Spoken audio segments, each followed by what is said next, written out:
एक समय की बात है। गोकुल नाम की सोसाइटी में एक परिवार रहने आया। वो लोग उस सोसाइटी में नए नए ही आए थे। उस परिवार में राहुल, सविता और उनका 10 साल का एक बेटा भाविक रहता था। जैसे ही भाविक सोसाइटी के गेट के बाहर तक पहुंचता है, तभी से ही अपने सवाल जवाब शुरू कर देता है। वाह पापा, ये कितनी सुंदर सोसाइटी है। क्या हम इसी सोसाइटी में रहेंगे? हाँ हाँ बेटा, हम लोग इसी सोसाइटी में रहेंगे। देखो तो हमारा भाविक कितना खुश नजर आ रहा है। अब तो मेरे यहाँ पर नए नए दोस्त बनेंगे, इतना मजा आएगा। हाँ हाँ बेटा, बहुत मजा आएगा। चलो अब अंदर चलो। जैसे ही वो लोग सोसाइटी के अंदर कदम रखते हैं, तभी जोर जोर से हवा चलने लगती है और भाविक को कुछ अजीब सा महसूस होने लगता है। मम्मी देखो तो, हमारे आते ही ये कितनी जोरों से हवा चलने लगी है। मुझे कुछ अजीब सा भी लग रहा है। नहीं बेटा, ये बस तुम्हारा वहम होगा। बच्चा समझकर सविता भाविक की बात को नजरअंदाज कर देती है। वो लोग अपने फ्लैट पर पहुंचते हैं। चलो चलो, अब आप दोनों जल्दी से फ्रेश हो जाओ, सोने का समय हो गया है। हाँ, क्योंकि कल मुझे इंटरव्यू के लिए भी जाना है। भाविक, राहुल और सविता कमरे में जाकर सो जाते हैं। ऐसे ही चलते चलते उन्हें 1 महीना बीत जाता है। एक दिन राहुल का बॉस उसे ऑफिस के काम से सूरत जाने को कहता है। ये तो कितनी अच्छी खबर है। मैं ये बात सोसाइटी जाकर सविता और भाविक को बताऊंगा, तो वो दोनों भी बहुत खुश हो जाएंगे। राहुल घर जाकर ये बात सविता और भाविक को बताता है। सविता, ओ सविता, कहाँ हो तुम? तुम्हें एक खुशखबरी देनी है। अरे हाँ हाँ, क्या हुआ? इतना क्यों चिल्ला रहे हैं आप? हाँ पापा, क्या हुआ? आप इतने खुश क्यों नजर आ रहे हो? अरे खुश ना हो तो क्या करूं, बात ही ऐसी है। अब आप बताएंगे भी, क्या बात है? मुझे मेरी नौकरी की तरफ से सूरत ले जा रहे हैं। बहुत बड़ा प्रोजेक्ट है। अगर सब अच्छे से हो गया तो क्या पता वहाँ से आने के बाद मेरा इंक्रीमेंट भी हो जाए। अरे वाह, ये तो बहुत अच्छी खबर है। वाह पापा, आप तो सूरत जा रहे हो। मैं भी जाऊंगा, मैं भी जाऊंगा। बेटा, मैं तुम्हें अपने साथ नहीं ले जा सकता। और सविता, तुम मेरा सामान पैक कर दो। मुझे आज ही रात 12 बजे तक निकलना है। मैं बस कुछ ही दिनों के लिए जा रहा हूँ। सविता राहुल का सामान पैक कर देती है और राहुल उसे रात 12 बजे सूरत के लिए निकल जाता है। चलो भाविक, अब तुम भी जल्दी से दूध पीकर कमरे में सोने चलो। ठीक है मम्मी। सविता और भाविक अपने कमरे में चले जाते हैं। सविता तो सो जाती है, मगर भाविक को नींद नहीं आती। बहुत तेज बारिश होने लगती है।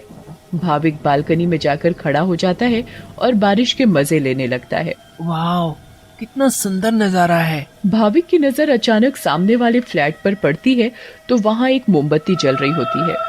ये क्या है? ये सामने से कैसी रोशनी दिखाई दे रही है? ऐसा लग रहा है जैसे कोई मोमबत्ती जली हुई हो। अगर जब से हम यहाँ आए हैं तब से तो ये फ्लैट बंद पड़ा है। भाविक को फिर अचानक से एक औरत चलती हुई दिखती है। अरे ये औरत कौन है? कहीं यहाँ कोई भूत तो नहीं? मम्मी, मम्मी, भूत, भूत, मम्मी, मम्मी बचाओ, मुझे बचाओ। क्या हुआ बेटा, क्या हुआ? तुम इतना क्यों घबरा रहे हो? मम्मी, वो भूत, भूत। क्या बोले जा रहे हो तुम? ठीक से बोलो, मुझे कुछ भी समझ में नहीं आ रहा है। मम्मी, मुझे नींद नहीं आ रही थी तो मैं बालकनी में जाकर खड़ा हो गया और बारिश देखने लगा। तभी मैंने सामने के फ्लैट में जलती हुई मोमबत्ती देखी और एक औरत को देखा। नहीं बेटा, ये भूत वूत कुछ नहीं होता। ये तुम्हारे मन का वहम है। नहीं मम्मी, मैं सच कह रहा हूँ। नहीं बेटा, चलो अब सो जाओ, रात बहुत हो रही है। नहीं, मैं आपको लेकर जाता हूँ। अच्छा चलो, दिखाओ कहाँ है भूत। फिर भाविक सविता को बाहर लेकर जाता है। कहाँ है भूत? मुझे तो कहीं कोई नहीं दिख रहा। मम्मी देखो, वहाँ पर देखो, वो सामने वाले फ्लैट में। अरे बेटा, कुछ भी नहीं है वहाँ पर। नहीं मम्मी, मैं झूठ नहीं बोल रहा। अच्छा ठीक है ठीक है, चलो अब जल्दी कमरे में जाओ और सो जाओ। फिर वो दोनों कमरे में जाकर सो जाते हैं। भाविक, अब तुम्हें डरने की कोई जरूरत नहीं है। मैं तुम्हारे साथ सो रही हूँ ना, अब तुम आराम से सो जाओ। अगली सुबह भाविक सोसाइटी के दूसरे बच्चों से मिलता है। तुम सबके नाम क्या है? मेरा नाम पिंकू है। मेरा नाम सोनू है। और मेरा नाम गोली है। सारे बच्चे मिलकर पूरा दिन खूब मस्ती करते हैं। फिर रात में सारी औरतें सोसाइटी कंपाउंड में बातें करती हैं। तभी सविता रात की बात सारी औरतों को बताती है। दूसरी ओर भाविक और उसके सारे दोस्त लुका छुपी खेल रहे होते हैं। पिंकू गिनती करना शुरू कर देता है। तभी सारे बच्चे इधर उधर छिप जाते हैं, मगर भाविक खेल खेल में अपने फ्लैट के सामने वाले फ्लैट के दरवाजे तक पहुंच जाता है। उसे ये पता नहीं होता कि ये वही फ्लैट है जिसमें कल रात उसने एक औरत को जलती हुई मोमबत्ती के साथ देखा था। अरे ये दरवाजा तो खुला हुआ है और यहाँ तो कितनी सारी लाइटें हैं। चलो अब मैं जल्दी से इस घर में छिप जाता हूँ ताकि मुझे कोई ढूंढ ही ना पाए। वो जगह ठीक है, मैं उस कमरे में जाकर छिप जाता हूँ। भाविक जैसे ही उस फ्लैट के कमरे की ओर जाने लगता है, वैसे ही बाहर की सारी लाइट्स लुप लुप होने लगती हैं। ये क्या हो रहा है यहाँ पर? अचानक ये लाइटें लुप लुप कैसे होने लगी? भाविक इधर उधर देखने लगता है। तभी भाविक की नजर दरवाजे के ऊपर पड़ती है। ये दरवाजे के ऊपर क्या लिखा हुआ है? भूत! मम्मी, मम्मी बचाओ बचाओ! भाविक चिल्लाते हुए सोसाइटी कंपाउंड में जा पहुंचता है। अरे, ये आवाज तो भाविक की लग रही है। ये तो भाविक की आवाज है। भाविक की आवाज सुनकर सारी औरतें और आदमी कंपाउंड में जमा हो जाते हैं। तभी वो देखते हैं कि सामने से भाविक भागते भागते चला आ रहा है। मम्मी, मम्मी, वहाँ सच में वहाँ भूत है। क्या हुआ बेटा भाविक? हाँ बेटा, क्या हुआ? तुम इतने घबराए हुए क्यों लग रहे हो? हाँ बेटा, कुछ तो बताओ। कहीं तुमने फिर से सामने वाले फ्लैट में भूत तो नहीं देख लिया? भूत? भूत? कहाँ है भूत? मैं छुपने के लिए एक फ्लैट में चला गया क्योंकि उसका दरवाजा खुला हुआ था। मैंने वहाँ लिखा देखा। क्या लिखा देखा और कहाँ देखा? कि यहाँ से चले जाओ वरना मैं तुम्हें मार दूंगी। चलो बेटा, तुम हमें वहाँ लेकर चलो। हाँ हाँ, चलो अंकल, मैं आपको वहाँ लेकर चलता हूँ, आप खुद ही देख लेना। भाविक सभी लोगों को उस फ्लैट में लेकर जाता है। कहाँ लिखा है बेटा? अरे, यहीं तो लिखा था। चलो भाई, यहाँ तो कुछ भी नहीं है। बेटा भाविक, चलो अब चलो। सभी लोग भाविक को वहाँ से ले जाते हैं, मगर भाविक उस दरवाजे को देखते देखते चलता है। नहीं अंकल, मैं सच बोल रहा हूँ। हमें इस बच्चे की बात एक बार मान लेनी चाहिए और आज रात मिलकर सोसाइटी पर नजर रखनी चाहिए। हाँ, आप सही बोल रहे हो। क्या पता ये सब सच हो। तो ये तय रहा कि आज रात हमारे पति सोसाइटी की देखभाल करेंगे। उस रात 3 आदमी सोसाइटी के गेट पर खड़े रहकर सोसाइटी की देखभाल कर रहे थे। मुझे जरा बाथरूम जाना है, मैं बस अभी जाकर आता हूँ। हाँ हाँ ठीक है, तुम होकर आओ। क्या हुआ जी? गुड्डू को बहुत डर लग रहा है और वो बोल रही है कि आप ही उसे सुलाएंगे, तो आप जरा ऊपर आकर उसे सुला जाएंगे। ठीक है, अभी आता हूँ। दूसरा आदमी पहले आदमी से बोलता है।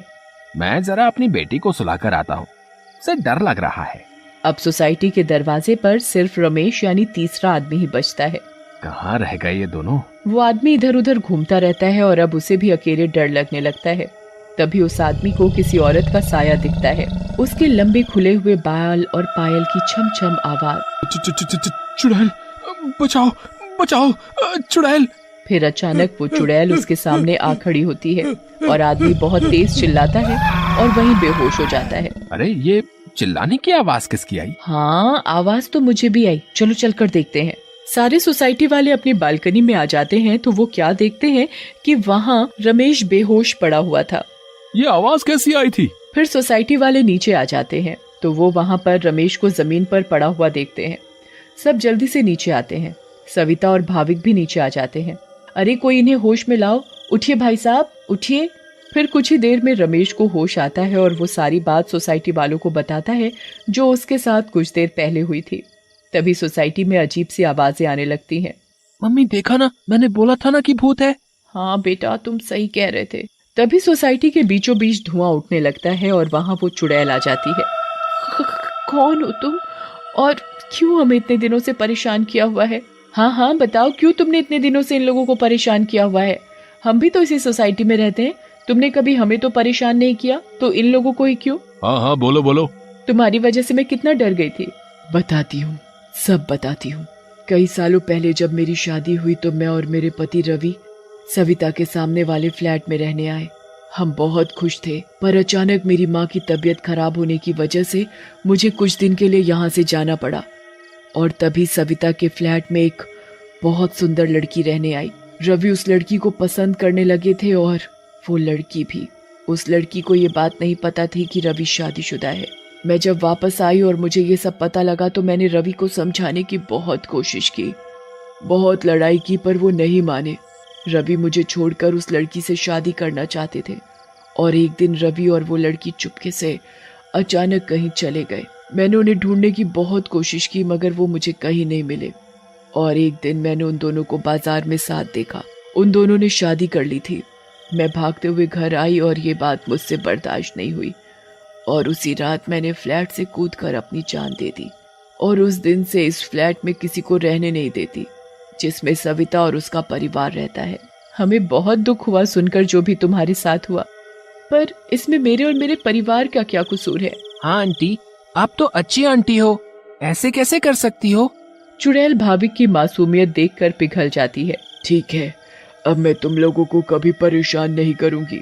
ऐसा कहते ही वो चुड़ैल हवा में गायब हो जाती है और कभी किसी को परेशान नहीं करती।